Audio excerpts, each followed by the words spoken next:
उम्मीद करती हूँ कि आप सब लोग खैरियत से हों। तो आज का हमारा नेक्स्ट टॉपिक है सेंट्रीपिटल फोर्स। मैंने आप लोगों को पहले बताया था कि मैं इसके साथ नोट्स बना रही हूँ, तो अच्छी बात ये है कि मैं आपको नोट्स से समझाऊँ ताकि आप लोगों को अच्छी तरह समझ में आ जाए। यहाँ पर इसकी डिफाइन दी गई है, the force needed to bend the straight path of the particle into a circular path is called centripetal force.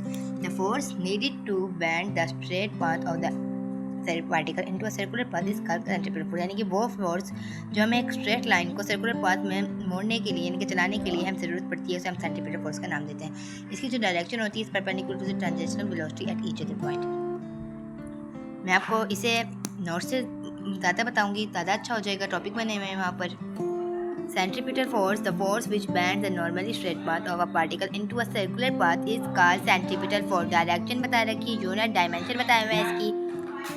यहाँ पर हमें सेंटीमीटर की डिफाइन दी गई है, the force which band the normally straight path of a particle into a circular path is called centripetal force. वही बात यानी वो फोर्स जो एक स्ट्रेट पाथ यानी सीधे रास्ते को सर्कुलर पाथ में मोड़ने के लिए हमें जरूरत पड़ती है, बेंड करने की जरूरत पड़ती है, उसे हम सेंट्रीपिटल फोर्स का नाम देते हैं। डायरेक्शन इसकी इस direction is perpendicular to the tangential velocity at each point. Centripetal force always directed toward center of a circle. Centripetal जो फोर्स थी वो always directed toward the center of the circle. अब आपको पता होना चाहिए टेंजेंट क्या होता है। वो लाइन जो सर्कल के सरकमफेरेंस को टच करके गुजरे उसे हम सेंट्रीपिटल फोर्स कहते हैं। अब इसके जो यूनिट है वो हम पढ़ते हैं। Unit of centripetal force is Newton. चाहे जैसी भी फोर्स हो, कैसी भी फोर्स हो, उसका जो यूनिट होगा वो न्यूटन ही होगा। इसकी जो डायमेंशन होती है इज mlt-2। इसकी एग्जांपल पढ़ लेते हैं। The gravitational force is the cause of the earth orbiting around the sun, moon and artificial satellite revolving around the earth. ये इसकी एग्जांपल है। इसका फार्मूला देख लेते हैं। एफ सी मालूम करा है यहाँ पे सेंटीमीटर फोर्स को, ए बी सेंटीमीटर एक्सेलरेशन को। तो F is equal to M A C, इसी फार्मूले से हमने यही निकाला है। अब आपको पता होना चाहिए कि जो v होता है वो वेलोसिटी होती है और रेडियस होता है। f is equal to M C आ गया इन एंगुलर मेजरमेंट।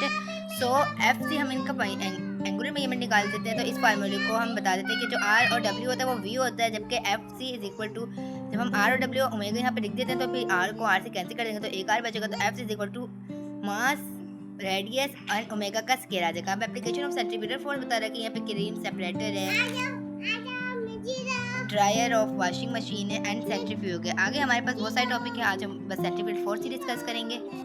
तो अब हम सेंट्रीफ्यूग की बात करते हैं। It is one of the most useful laboratory device. ये लेबोरेटरी में इस्तेमाल होता है। ये हमें मदद करता है डेंसर और लाइटर पार्टिकल्स को फ्रॉम मिक्सचर से सेपरेट करने के लिए। ये एक खास स्पीड में, मतलब बहुत ज़्यादा तेज स्पीड में होता है ताकि मिक्सचर के जो पार्टिकल्स हैं अंदर से वो सेपरेट हो जाएं। In laboratory setup sample tubes are used where the denser particle will settle at the bottom and lighter particle will rise to the top of the sample tube. वो कहता है कि जो डेंसर हल्के जो भारी होते हैं ना वो ऊपर की तरफ आ जाते हैं और जो लाइटर होते हैं वो नीचे की तरफ आ जाते हैं। अब हम बात करते हैं the dryer of washing machine की। The dryer of washing machine also functions on the principle of centrifuge. The dryer controls of a long cylinder with hundreds of holes on its wall. आप लोगों को ना तो इस्तेमाल पता है कि ड्रायर क्या होता है। ड्रायर के अंदर अगर आप उसका स्ट्रक्चर देखें ना तो उसके अंदर बहुत सारे सुराख होते हैं जिनसे पानी बाहर निकलता है। वो एक तेज स्पीड में घूमता है जिसकी वजह से पानी कपड़ों से खुश्क हो जाता है। तो अगले हमारे पास है cream separator.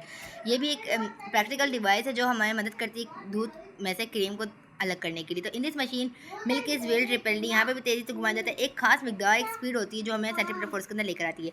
Since milk is a mixture of light and heavy particles, milk जो होता है ना वो उसके अंदर light and heavy particles, it is rotated the light particles get the net the axis of rotation where the heavy particles will go outward and hence cream can easily be separated from milk। ये थे इसकी application. Centimetre force की example भी मैंने आपको बताई है, units भी बताएं, डायमेंशन भी बताइए। मैं आपको इंशाल्लाह लास्ट पीरियड में सिखाऊंगी कि इनकी डायमेंशन कैसे निकाली जाती है। हम फार्मूले से ही इनकी डायमेंशन निकालते हैं। ओके, अल्लाह हाफिज़। इंशाल्लाह हम अगली दफ़ा मिलेंगे नेक्स्ट टॉपिक के साथ।